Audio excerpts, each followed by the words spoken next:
talks may have lasted all day, but from the start the prospect of a settlement was remote. An hour ago came the news negotiations had broken down and tomorrow's tube strike, the 14th, was definitely on. But both sides have agreed to go to ACAS. Talks could start tomorrow. They have to honour agreements that they entered into. I'll tell you this, if we'd reneged on agreements like they had, they'd have incarcerated us. So how useful were today's talks then?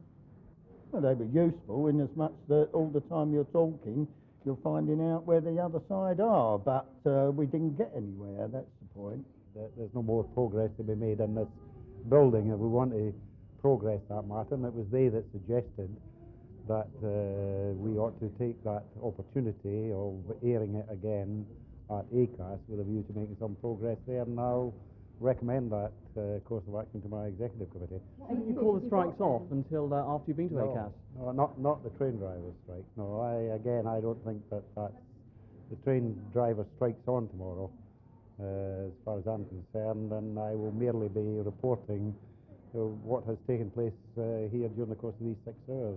Some of the drivers are saying they're prepared to strike until Christmas. Is that true? Well, we've had that being said before, that there's 26 striking Wednesdays to Christmas, and so that might be an appropriate phrase for the future. We have consistently said that yes, we are prepared to look at pay and earnings, but it has to be in the context of something for something, that we simply cannot expect passengers to pay more or taxpayers to pay more, and that if we are going to find more money for train operators, we believe we can find that money, but it has to be generated internally from savings and from more efficient deployment of resources.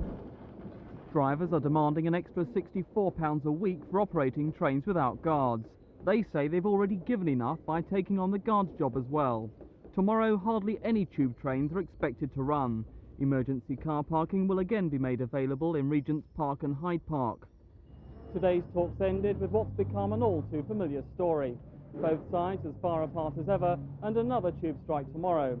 The good news is that both sides have agreed to go to ACAS, but the end to this dispute still seems some way off.